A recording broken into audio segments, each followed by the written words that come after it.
man, from Trinidad and so on. We've got some great people. Before I carry on, we've got some great stuff. Our time is limited, so I'm not going to finish my workshop. But I'll just say, you know what? There's no accidents in the universe. We rock and roll as we go. But before I go on in the program, please just do me one big favor, my beautiful brothers and sisters. Turn to the brother or sister beside you. Those of you who know when you come to my place, you know what I'm going to say. Turn to the brother or sister beside you. Look them in their eyes, whether you know them or not, and say, you're so damn beautiful.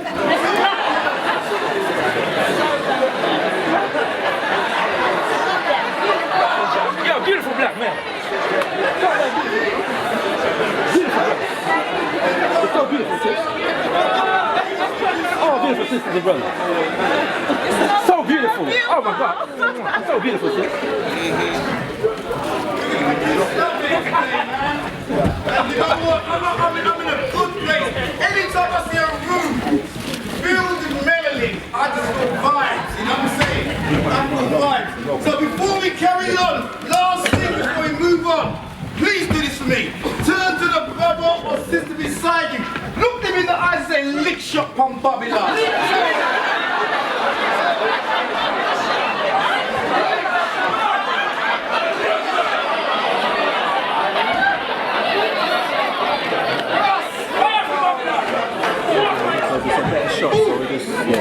Okay, is everyone good? Alright, we've got a lot to do and a short space to do it.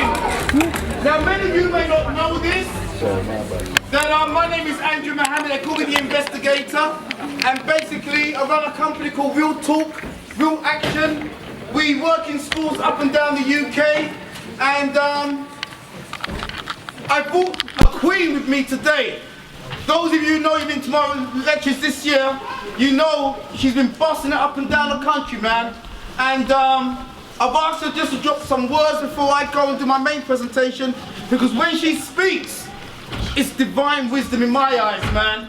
And so, brothers and sisters, please, without any further ado, make some noise for Lady Adele. Make some noise.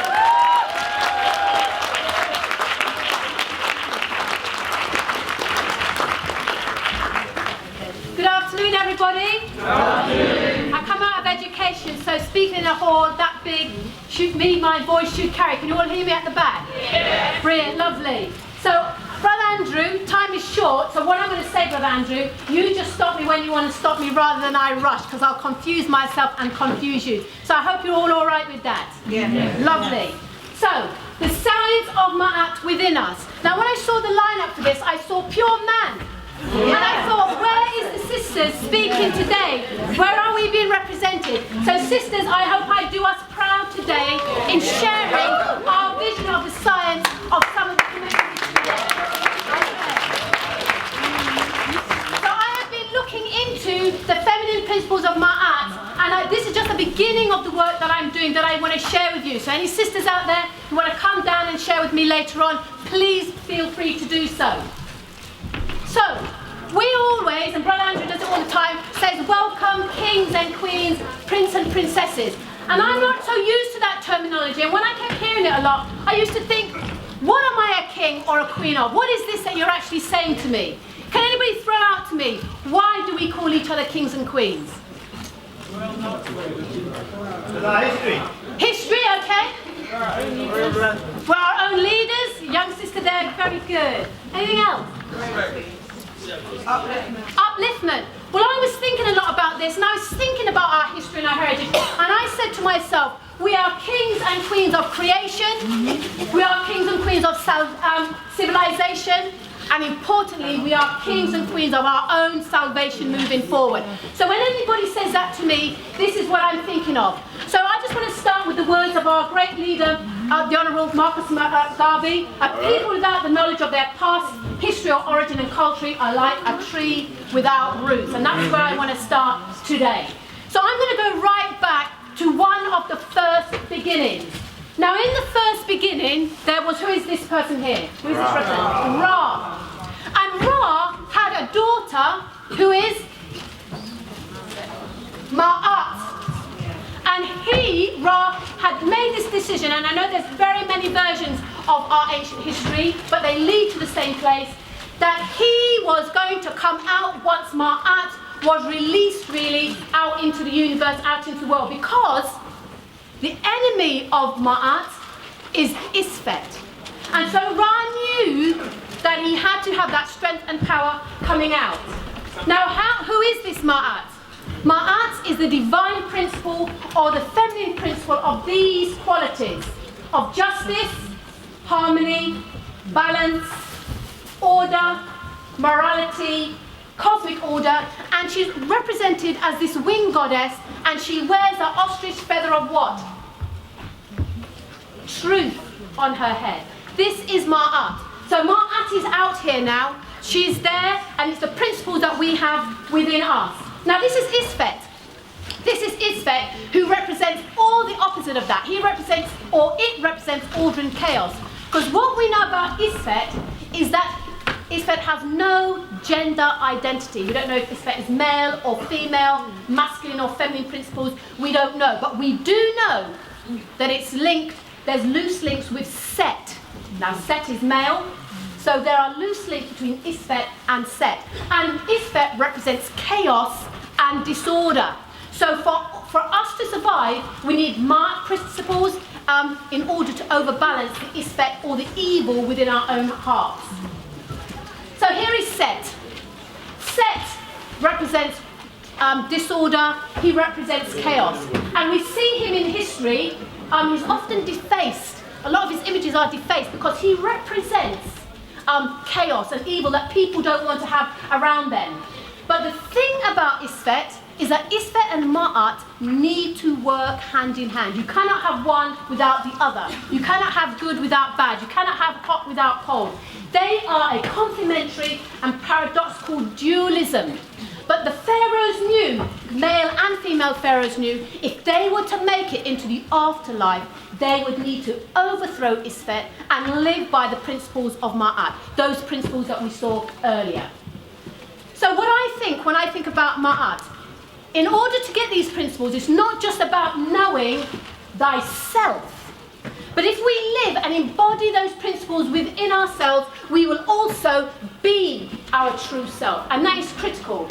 Knowing thyself and being thyself are two different things. And we need to make sure we are both. Now the thing about these people, who are these people now? The Greeks. The Greeks adopted Ma'at. They believed in the principle of Ma'at. However, they came with a sort of Socrates and Platonic ideology, and this ideology reduced everything to reason and logic. And where we as Kemetians believe that man is aspiring to be God, the Greeks' ideology was that man is God. And as a result of that, they are now breaking down the feminine principle, because these feminine principles that we're aspiring to, they're just bringing down into logic and reason. And although they accept spirituality and the soul, they struggle with it because in the words of Naim Akbar, in reality, ancient Kemetic psychology cannot be understood with Western methods. A full appreciation of ancient Kemetic psychology must be done with an African mind. So although they were adopting the spirit and soul, they couldn't capture it because it wasn't who they were. And as a result, going forward from there, the spirit now becomes body. Matriarch now becomes patriarch. Justice is now becoming injustice. And continuing with Naim Akbar, it says it forces the range of kinetic thoughts into the square or linear analysis of the West. It becomes an impossibility now to take something that we are and get somebody else to understand it. So now we have the second new beginning, as I call it, roughly around 6,000 or so years ago, where God creates man to have dominion, not over himself, but have to dominion over all creation, including Eve. So now we have this ideology being set up in man's mind, is that I am ruler over all things. I am now God, and there is nobody above me, so I can do and say as I like. And what we have then is that all the Kemetan and Egyptian principles that we have are now being overtaken. Ma'at the balance is now being weighed in favour of Isfet, the evil or the darkness within us. Spirit is replacing body. Faith is now replacing works. Unity is now replacing division. And this is what is happening to us as a people. We find now that we have God now takes on a singular male identity. And where we would say in the Bible, let us make man in our own image, in reality, let us make God in our own image is the ideology that is now taking over. So what is happening to Ma'at? She is now being replaced by a male identity, a male consciousness. And what happens with that is that the rejection, the public rejection of Eve means the complete destruction of the feminine principles. Because in the Hebrew, the name Eve means to breathe, to live, and to give life. And publicly, she is betrayed, and publicly, Ma'at is betrayed, and the feminine principles that we hold within us is now lost. But the beauty of it is, and this is the beauty that I like, that when the ancient Egyptians and the Kemetans were building this theory of spirituality, we were adopting it all the time. We were absorbing it. And we were absorbing it from there, and we were taking it down into the depths of Africa, where we were to be found at a later stage. So for thousands of years, we were adopting and living and embodying the principles of Ma'at. And what is important about that is that it causes a protection. Because anybody here know anything about epigenetics? It's my favourite subject right now. Epigenetics. So this repetition of an ideology, this repetition is now being embodied upon our genetic behaviour and a genetic understanding. And so for thousands of years, we are carrying that. So here's what epigenetics is. It's the study of the effect of repeated external or environmental factors on how our genes express themselves. So through repetition of an action or a belief, we ourselves start to behave in a particular way. And this man, Conrad H. Waddington, in 1942, he came across this. It was then called the Lamarckian inheritance hypothesis, which says an organism can pass on characteristics it acquired through use or disuse during its lifetime to its offspring. 3 minutes. Oh my goodness, you're only going to get part of this. Right, okay. So he did this. So cellular memory meant that all those principles of Ma'at was now on us. And I just want to share some facts that I found out about that. So for instance, here are some epigenetic things that we need to know. A repeated maternal exposure to famine during early pregnancy has an impact on heart disease and obesity. Next, epigenetically, the repetition of children of adults who are prenatally exposed to famine conditions influences schizophrenia. Again, epigenetically, fathers of children who had a poor diet are increasing with mental health issues. And the last one on our epigenetics, the repetition of addiction, anxiety, depression, and fear conditioning leads to trauma. Can I ask, when in our history did we suffer all of that?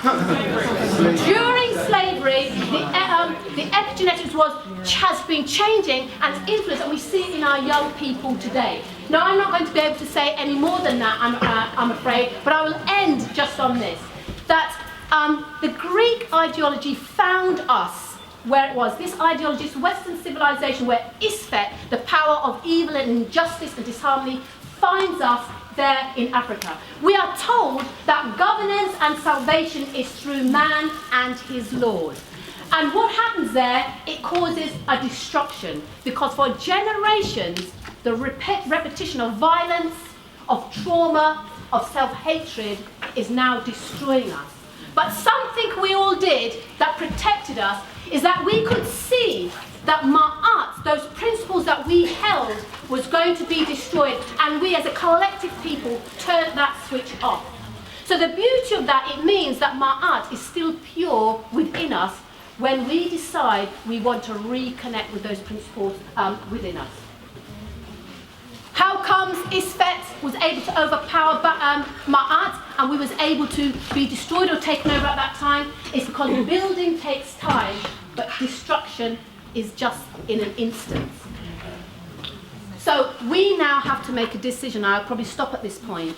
That we have the principles of Ma'at within us. So it's our job now to find out what those are. That's another session. This is only part one for me. Just what does that mean and what does it look like? And if I had more time, sisters, I would have let you know what our responsibility is, women today, in the bringing Ma'at back to life. How it is our responsibility to reawaken our men, our Horuses and our Osirises. We have a direct responsibility there, and I hope you give me another opportunity to finish that off. So I am going to stop there just by saying, and we've got a great leader coming up, and we've had Robin Walker, and we've got many others in the hall. But there have been great men and women in our history who have come down to try and get us to understand and to reawaken the Ma'at within us. It is now our responsibility to take that journey forward. And Brother Andrew, you're going to now come and take that for us. Thank you very much.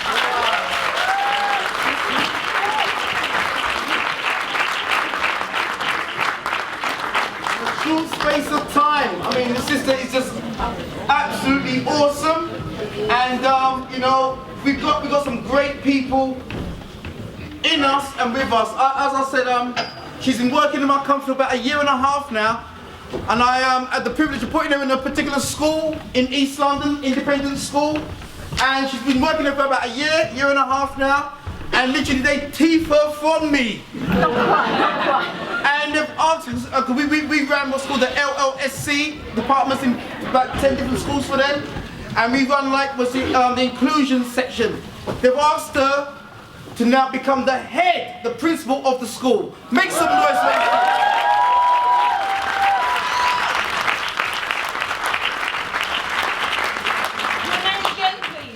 Hold it back on the Snapchat. Go over your head like a snapback. Uploaded a pic, double tap that. And your flow so old, granddad. Yeah, it's just flat tap. Yeah, I'm way too much like a black cat. I what? What is Snapchatting in the club for? Just dance man. Like you're from a lamb, you're from a lamb. And you're better than. I'm on the roads, caravan. Let me do this fast, Ramadan.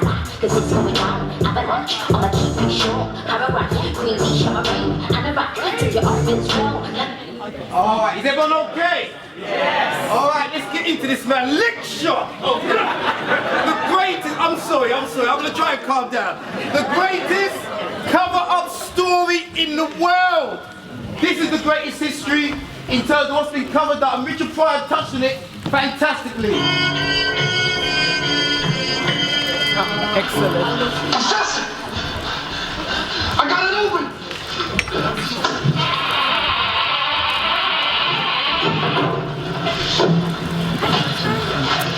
Good heavens, man! Great Scott, we've discovered the fountain of all knowledge of Egypt in the entire world. Do you realize the importance of this moment, Smitty? Yes, sir, I do. Do you see, William see the untold years? I see it, sir. This is massive! Thank you so much. Thank you, sir. Slide. Look! What is this? See? Says, Kemet. This is the elixir of life, sir. The elixir of life? The cure for all diseases. Right. See? Wait, there's an inscription on the bottom. Open at other end.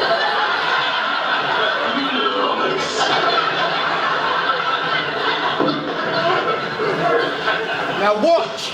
This can't be, man. What? You know what this is? What is it, Buddha? It's the book of life.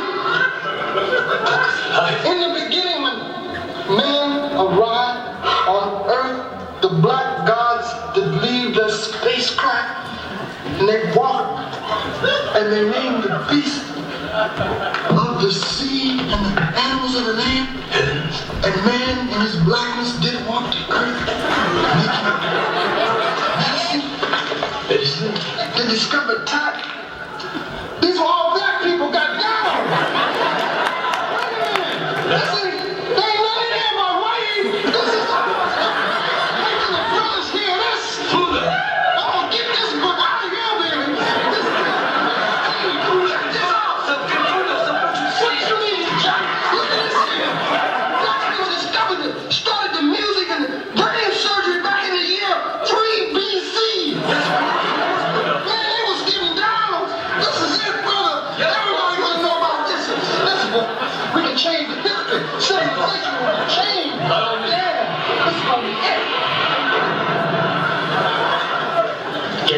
bulldozers, there's nothing here.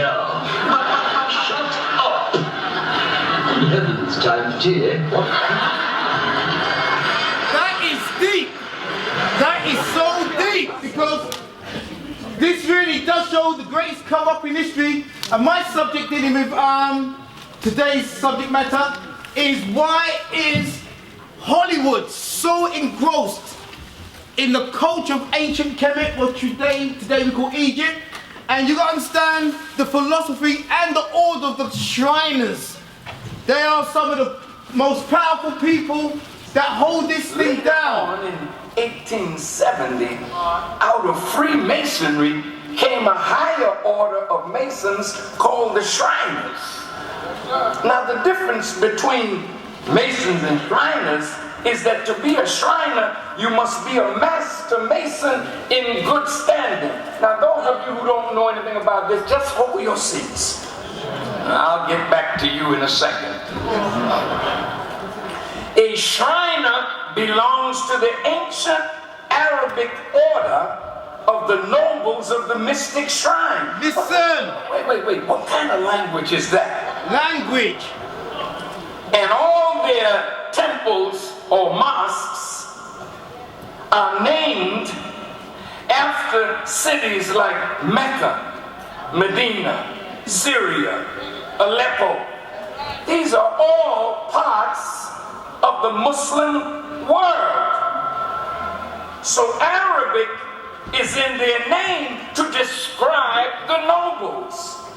And a noble is a hereditary class that has special social, political status in a country or state. And all white Shriners You got black Shriners. have an exalted or There's a noble difference. political and social status in America and nations throughout the world. Okay, let's go. Is everyone okay?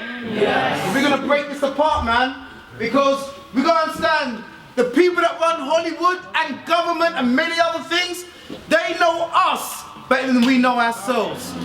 Okay? And we ain't got time because, you know, time is limited today. I apologize. But they understand the symbol, and we're going to go into that symbol in a second, and how it relates to the movie industry. Yeah? But you got to understand that they understand this. These are presidents of America in their Shriner outfits, belonging to their various temples, and Hollywood actors that we grew up on. Yeah? They were all there. We're going to break it down. Because I always say to people, why do they call their industry Hollywood? Why Hollywood? What do they call the Nigerian film industry? What do they call the Asian film industry? What do they call the English industry? Pinewood. So what's all connected? Why is all this? Is everyone okay still? Yes. Yeah? From time when Hollywood already started, from time Hollywood, they were always going back to the east, going back to ancient Kemet, or today what we call Egypt. And their earliest films were dealing with the mystics.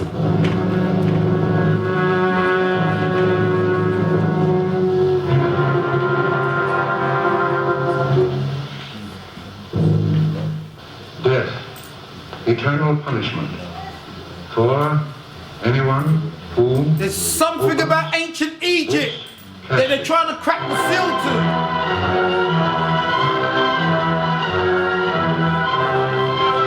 And this was the first mummy movie in 1922.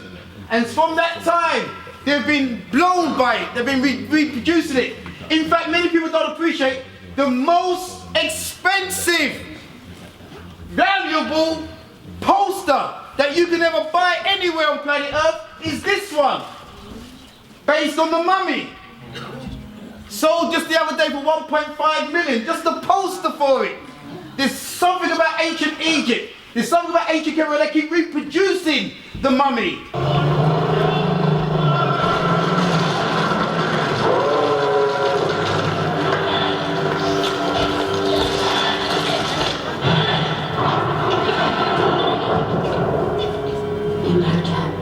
What was the name? Very deep what Hollywood's doing. Anastasia, tiran potenter solakku. Yasun? Tiyu.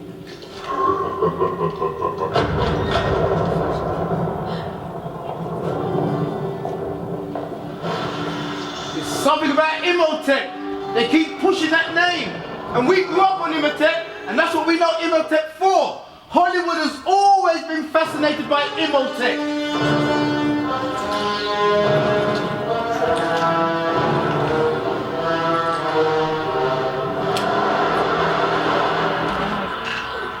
And Imhotep has a fascination with the European woman.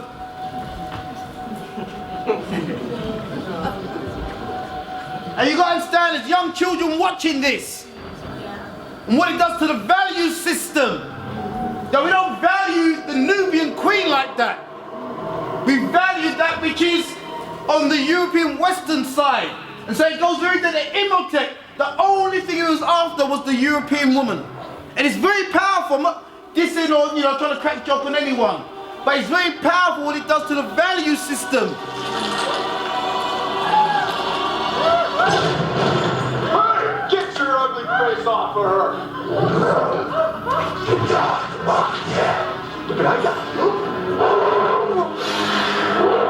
So all of a sudden, Imhotep's scared of a cat.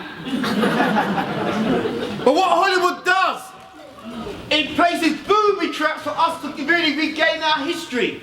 Because when we start teaching our children about the real Imhotep, they won't see the connection. They will see some duppy chasing people around all the time. Yeah? Not as that Imhotep was a real African, a real genius, that was an architect, that gave us the first so-called pyramid on planet Earth, the Step Pyramid. And it was the first engineer, the first priest in terms of the high priest.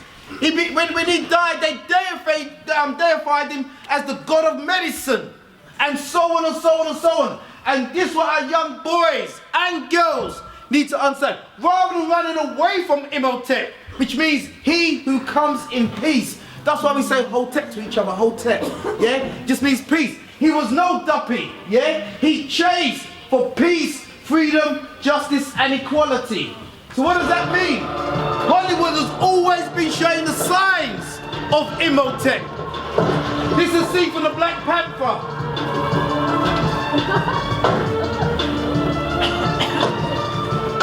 And they made sure they stayed. Can you see that? Yeah, and for those who know their history, you know that these are seen all over ancient world of Egypt or Kemet, and that Imhotep used that power for health, wealth, and internal riches, okay? So symbols that are used in Hollywood. And as I say, we've got to understand why the wood? Why the wood? Why is the film industry connected to wood, pine wood, Hollywood, Bollywood, Nollywood? What is it about the wood? We're going to go into this in a second, brothers and sisters. Yeah? So we grew up on these kind of programs, the 10 Commandments, okay? Our mothers grew up on this. And so the aim was to disconnect Africa from Egypt. I know when I first read my first book, which is done by Malcolm X, Black History book, and I remember turning to that page, and Malcolm X stated that Egypt, Kemet, was the granddaughter of African civilization. I said, shut up. You damn liar. I'm being honest, I didn't grow up conscious. I said, we produce these little black books to lie to each other, to massage each other's ego. And I remember I was so bored. One day I went and got an atlas, looked up Egypt, because as far as I'm concerned, Egypt's in the Middle East. That's all I know. So when I looked up Egypt, I went, raw digger. You know what I'm saying? Raw digger, man. Not near Africa, bang in Africa. And I'm from 16, 17 years.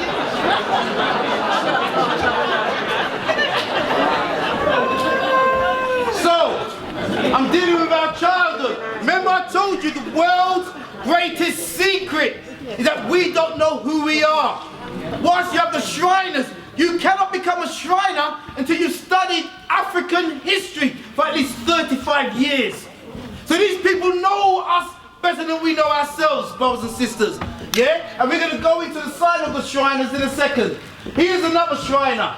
Oh gosh, I went too quick on that one. But Rupert Murdoch, he's one of the key people that stops us from knowing who we are.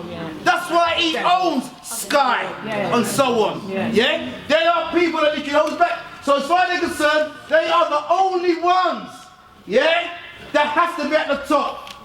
The East, or the so-called Holy Land, yeah, has to be seen 100% with only them in mind. Who remembers this film? Yeah. Conan. But let's go back to Conan, yeah? Because many of us forgot that James Earl was in it. And his role.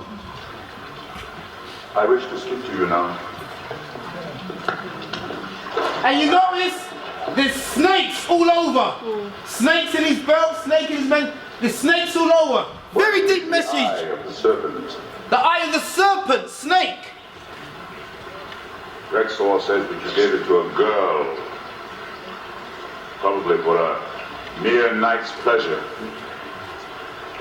What a loss. People have no grasp of what they do. You broke into my house, stole my property, murdered my servants and my pets, and that is what grieves me the most. Why did you do that, Conan? Killed my snake. Thorgrim is beside himself with grief. Killed the snake. He raised that snake the time it was born. So the one black man in the movie, all he cares about, all he has around him is snakes. Very deep what Hollywood is saying. You killed my father, you killed my cancer. You took my father's sword. So he's saying this black man is the man that killed his mother, his father, and his people. When I was younger. I must have done it when I was younger. Time, boy, when I searched for steel. So why is this all connected to Egypt? Because later on in the movie, this is Conan. And watch James Earl, our powerful black actor.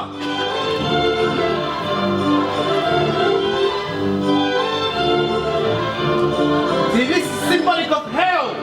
Hell. Hell.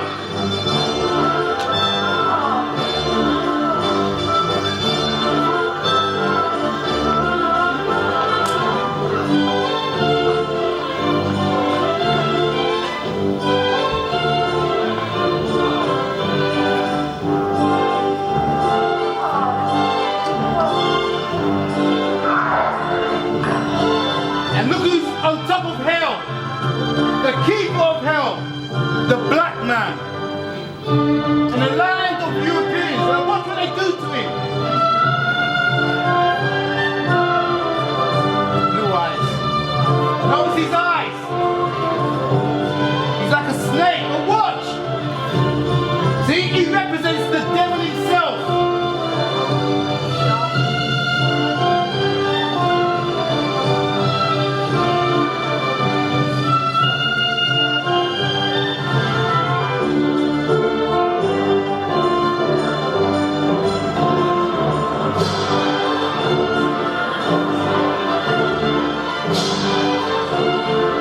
So you know about anything about ancient Kemet, you will know.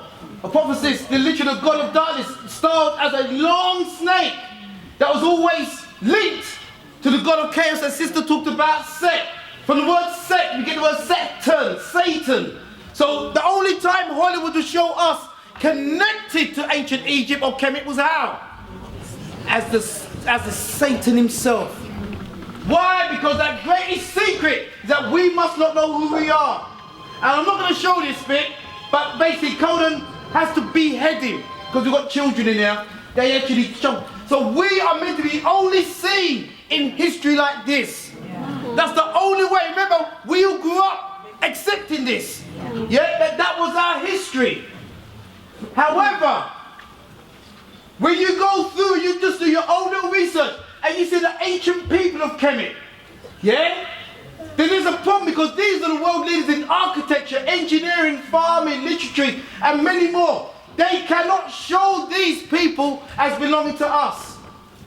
They cannot, because it destroys what they've done. So what do? Ignore. Just refuse to publish any facts of African history that don't go along with our racial theories. We need to create a religious and a scientific doctrine so that African slavery won't appear that bad after all. What we need to do is flood the world with new African histories that contain our European perspectives only. Start renaming people and places. Listen! Replace African names with Arabic and European names. This will disguise their true black identity. Let's change the criteria for defining race. For example, 1 drop of Negro blood in America makes you a Negro, no matter how light the skin. Yes, when reporting ancient African history, reverse the standard. No matter how dark the skin, woolly the hair, or thick the lips, you don't have to be a Negro. When black contribution to civilization is too obvious, let's find a way to attribute it to outside white influences. When all the ancient historians contradict your theory, we'll just discredit them. Very deep. So these things ain't done by accident. So they create a whole system whereby we don't know who we are, and therefore you go onto the internet, tap in history for kids, and this is what the schools are using. Yeah? How do they show the ancient people of Egypt? And so it's very hard to try and transfer this and go against this, because you go to the website, you see across the top, the homepage, Egypt, Middle East, or Middle Ages, Greece, Rome, Asia. Where's Africa? See, they're taking Egypt out of Africa. And the only time you see Egypt, they've still got to be European. You go onto the page, but then you realize, how do you create this with this?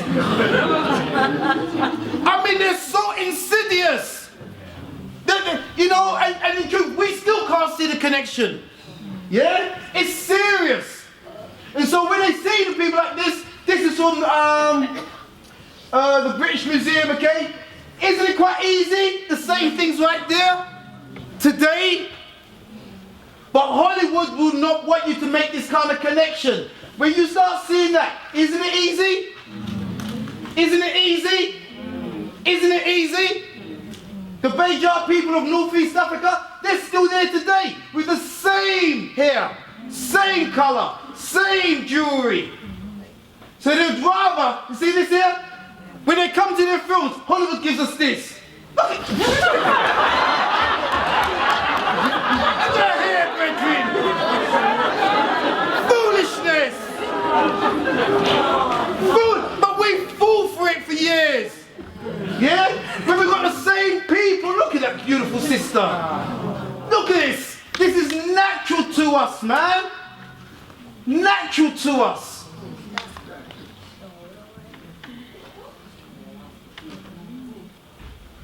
We are those people, man. And it's about revealing that secret for us today. Well, now, if you look at this soil, listen, is over it, meaning that any time that any Shriner reveals the secret of what's in that tomb, they would pay with their lives. Well, what is the secret? Listen to the secret of the ancient Arabic order of the noble of the mystic shrine. It is you. It is your destiny. Listen, black people. It is your future. Listen, my Africans. It is your origin. You are the secret that has been kept a secret from you, but was known by the founding fathers of this country and known by the present day rulers. Now I want you to listen good. Yeah? You are that secret. Who remembers this film? Tomb Raider. And now I want you to watch how it starts. This is actually how it actually starts. Watch this.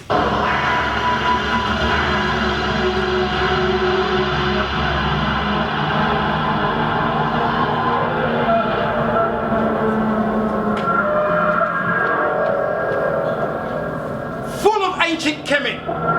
Full of your history. You are in that tomb. You are the secret. So around you, you see Knum. You see the eggs. You see the pharaoh. the whole world don't want you to wake up to.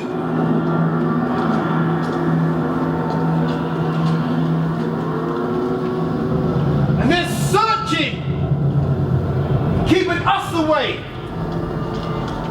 Now it carries on, but did you notice, how did the film actually begin? From the eye, then into a tomb full of ancient Kemet, ancient Egypt. Why is that so important? Why is that? I'm going to give you an example. These people know who we are. Who's this sister? Naomi Campbell.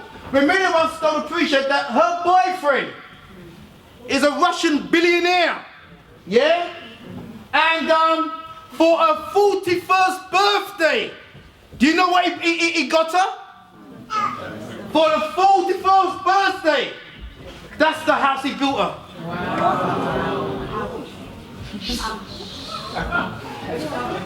Now sisters, I don't want you run off to Russia now. Come back home to us, man. That's one of the holes of Naomi Campbell. Because he's a member of that Illuminati range that we're talking about. They know the history and the value of the African woman. Yeah? So this is the house that he has for her. Yeah? And that's the eye. You can't see it too well, but that's the ankh. That golden part there, literally a golden ankh. You see it right there. It's actually a large tower in the form of an ankh.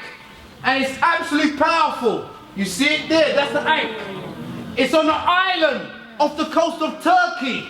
And they call it Cleopatra's Island. He owns the island. That's the kind of juice we're talking about. Yeah? So these people know the imagery. They know about the Eye of Horus. They know about the Eye of Thoth. They know about the Eye of Ra. And they use it, that's the whole island, called Cleopatra Island. And you see it's in a form. Yeah? That's now owned by another. That's a birthday present. So in the movie, what do we see? After they come out of the eye, listen to this conversation.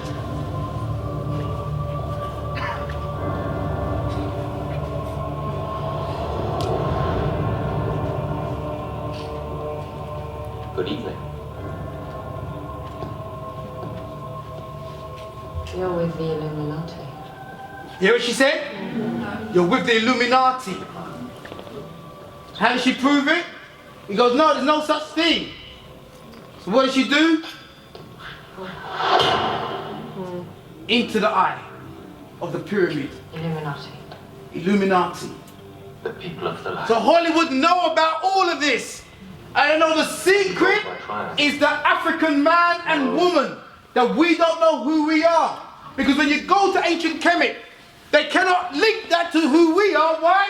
Because it's the land of knowledge, wisdom, and we love knowledge so much. We didn't just write on paper. The whole of our buildings were covered in writing.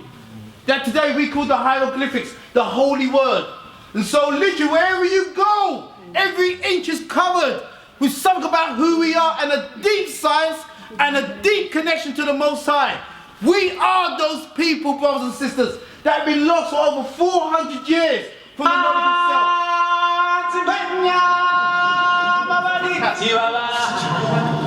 Bad boy film. You don't know.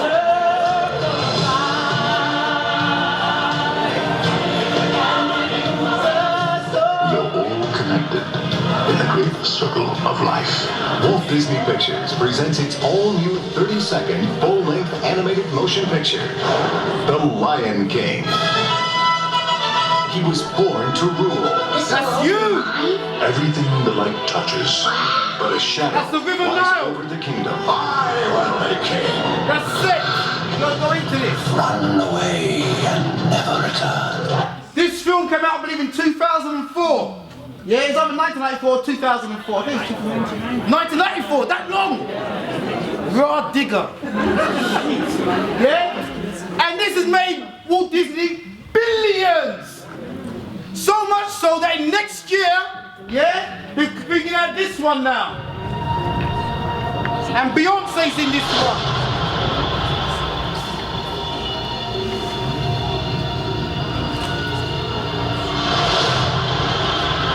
everything the light touches is our kingdom. But a king's time as ruler rises and falls like the sun. One day, the sun will set on my time here and will rise with you as the new king.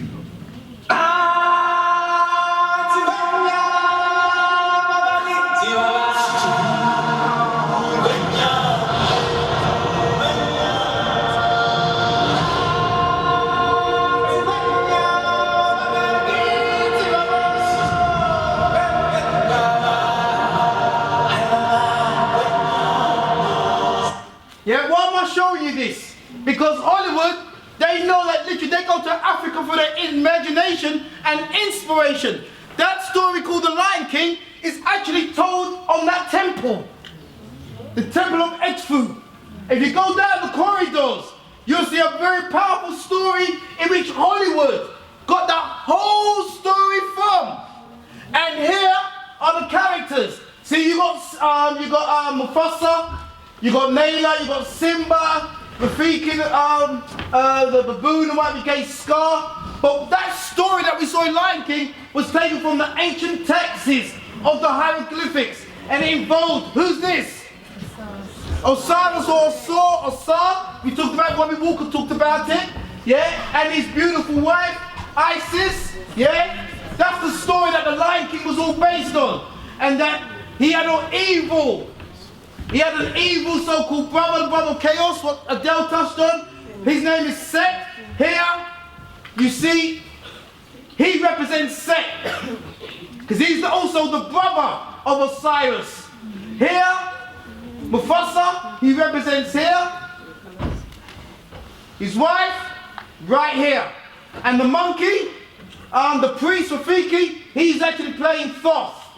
Okay? And when he's murdered by his brother, he then has to be, a new son comes from him via his wife. What's the son of Osiris? Heru. Heru, that's right, or Horus by the Greeks, and that's in there. So the whole story of Hollywood, they have made billions from just studying the walls of Africa. Can you imagine if they gave us our access back to our ancestors? It's the end, it's the end, it's the end. So does anyone know who this man is? Christian Bale? No, good guess. Good. Here's Christian Bale, yeah. Here. Oh, my battery's running out. Right here. All right, let's go into him. Has anyone heard of a man called, I'll go in a second, Ridley Scott? Yeah. He's a big time actor. He was commissioned with a budget of over 140. Oh gosh, 10 minutes. Oh. We're sorry. Listen, no, don't worry. I mean, one thing I'm not going to do is go over time. I'm going to respect the organizer. And before I go on any further, can we make up some noise for Brother Leon?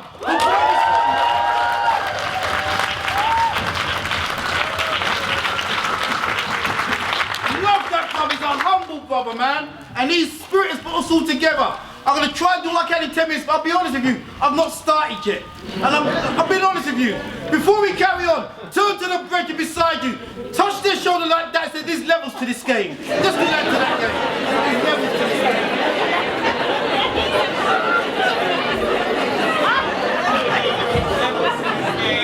So, he was commissioned, I love you brothers and sisters, man, you're awesome. He was commissioned with £140 million budget to make this film called The Exodus, was it Kings and Gods, okay? Yeah, Gods and Kings. And remember, 140 billion was given to this man, yeah? And literally by the time he finished that film, the film was banned in Egypt, literally banned in Morocco, literally fellow Jews, this is a Jewish woman that said, listen man, I implore all Jews to literally boycott this film.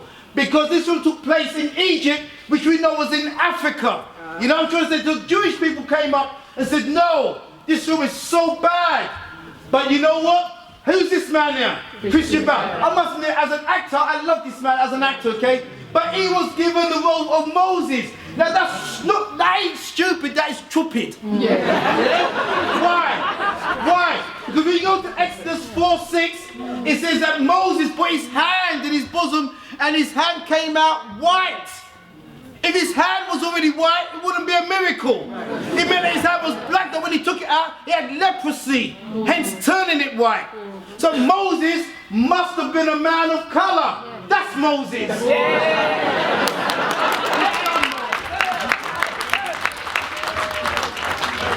when anyone try to give you a Moses like that again, you tell them, lick shop on Babylon, rice and peas, buffalo soldier, and dreadlock rasta.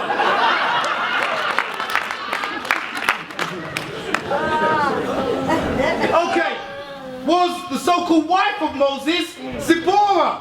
Now, how could she be Zipporah? Because again, we go to the scripture, and you will see Zipporah. It's important. This ain't me saying it. Numbers 12:1. It says, and Miriam and Aaron spoke against Moses. Why? Because the Ethiopian woman whom he married, and he married an Ethiopian woman. Jack, that's black. Simple. This is the most. See, remember, you've been given £140 million budget to make this film, and you're still going to be insidious and racist. So that's meant to be Zipporah and Moses. But even in the cartoon film of Prince of Egypt, even they done a better job, because this was what Zipporah looked like. Yes. So even in the cartoon, they had more sense.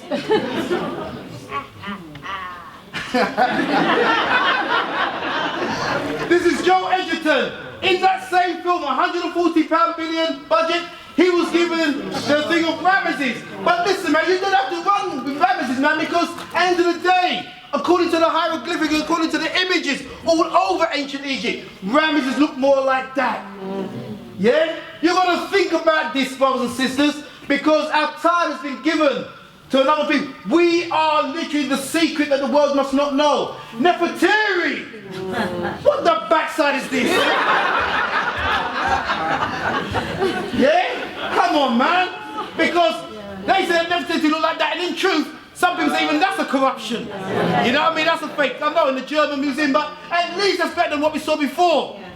And listen, man, I can't be racist. I can't be. Some of my best friends are white.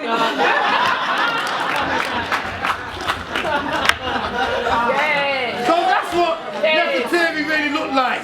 Yeah? This is what she really looked like. And it ain't me saying it, because they took some of the fragments of what they said Nefertari was in terms of the body, and then scientists said, this is what they came together and said that she looked like. That was on the front page of a scientific magazine. Yeah? That is the ancient image of the most beautiful woman in the world.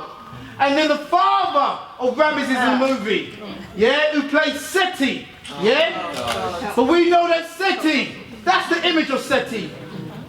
Yeah? And that's the image of Seti in the Prince of Egypt. So why are we kept asleep? And the biggest insult, and Sister touched on this, was then they made this young boy, and I love the young boy, he's cute, but you know what? They called him in the Malek, which literally represented the voice of God. So he represented God, making God now in their image. Yeah? This is serious things, man.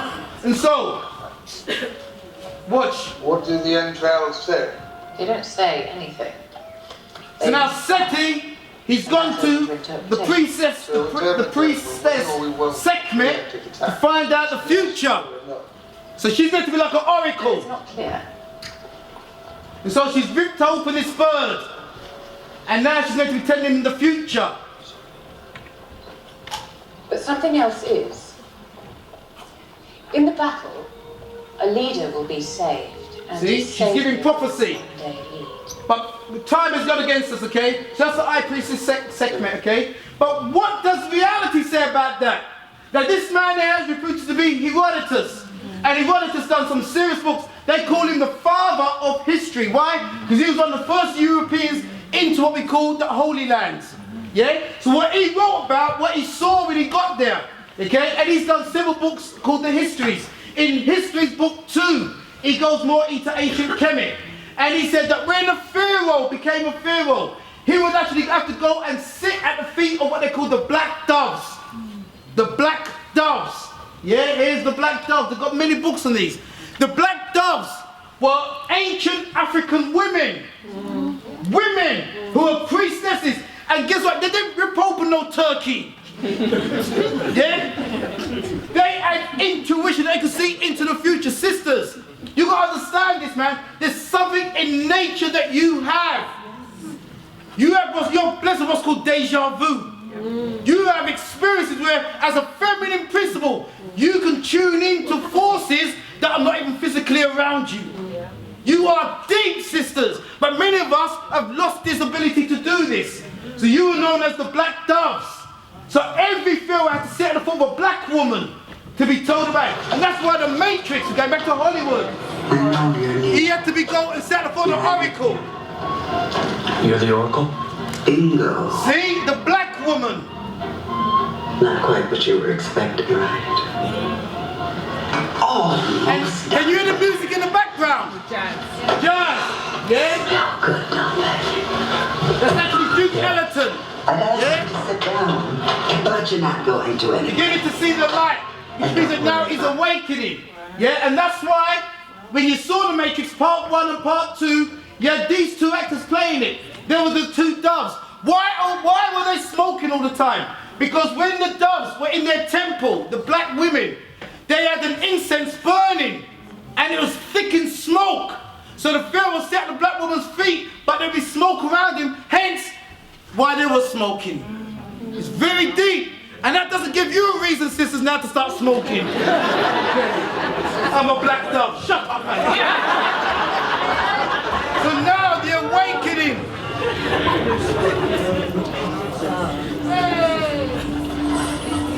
Oh, our brothers of mine. So watch. You see that there? This is the film. What film is this? Lucy. And here is the first time now she's awakening to knowledge. What? Why is she sitting down like that? Because that's the science of awakening. Again, Hollywood goes to the walls of ancient Kemet. Because that's the sim. That is you, sisters. And that's why later on in the film, when she gets to 70%, her eyes turn black. She wears black.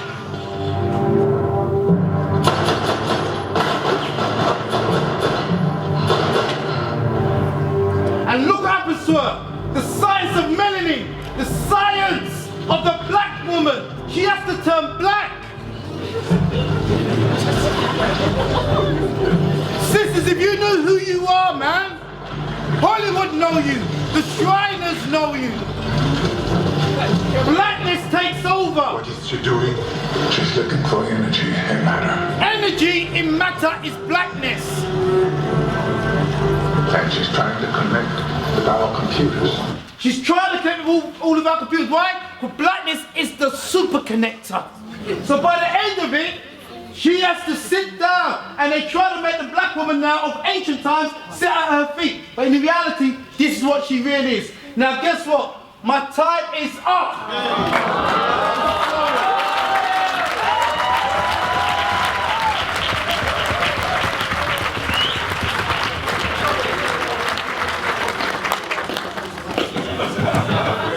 So listen up, my time is up, man.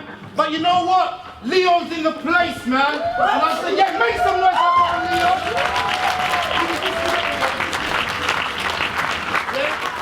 Leon. At the Hidden Science of Ancient Kemet, as hosted by the Hidden Science Academy Kings and Queens. And I'm sitting next to the real big man, the investigator himself, brother Andrew Muhammad. Greetings, brother Andrew Muhammad. Man, greetings. Yes, sir. Yes, sir. Welcome. Well, you know, welcome to Got Kush TV. You know what I'm saying? You know what I mean? I don't know if this is not your first time on Got Kush TV, is it? I'm thinking you must have featured on the platform prior to. You know what I mean? So welcome once again. Welcome once again. You know what I mean? So yeah, you were here at the Hidden Science of Ancient Kemet. What was your particular contribution to our day's proceedings? Yes, you know, the great Leon Marshall asked me to contribute to the science behind it today in terms of connecting Hollywood to ancient Kemet. Why is Hollywood so obsessed with ancient Egypt, ancient Kemet? So I really wanted to bust open the seals in showing that there's a connection between Hollywood, powers that may be, and the biggest secret and the hidden truth, which is us as a people. And so Hollywood is obsessed with ancient Egypt because it really represents us. All right, and so you know what people might be thinking. Well, this is an event about science, yeah. You know what I'm saying, like the hidden science of. So why, like, what is it? Why is Hollywood or films, their films, such a significant thing? Why do we need to even concern ourselves with what they're picturing in their films? And that's a good question. We need to appreciate that large Hollywood companies, the major Hollywood studios, they're more powerful than many of the governments around the world. And if they've got a science and they're using a science of influencing people's minds, people's psychological standpoints, people's views and perceptions of themselves and reality, then that's a science that we need to understand. We need to break it open because many of our children and many of ourselves and many of our foreparents, they've been subjugated and not even know they've been subjugated because they've not looked into the science of the movie industry and or of the film industry and in what we call the entertainment industry. It's very powerful, and I think it's about time that we as a people sat down and discussed, had seminars and asked those kind of questions. You know, what is the science that they're using to literally upload into our minds? Yes, sir. Yes, sir. I'm gonna. There's a little bit of an intrigue question now, yeah, because I saw you speak about the Mummy, and recently, was it last year or the year before they tried to do a reboot of the Mummy? That's yeah, right. but apparently they're discontinuing the thing. Have you uncovered any hidden secrets in the discontinuation of the Mummy series? I haven't really looked into depth into it, but the Mummy, as we said before, we used some of the Mummy today, and since Hollywood, you know, first came out in terms of the industry known as Hollywood, the Mummy's always been on the scene. There's something they've been rehashing like Tarzan and whatever. Okay, they rehash it consistently and continually. But those of us that now can use the third eye, you know, we can see that there's many hidden passages, many hidden texts, and many hidden imagery that really, now that we're awakening to who we are, we can realize, hold a minute, that actually doesn't mean that. It now means this, because now we're awoken.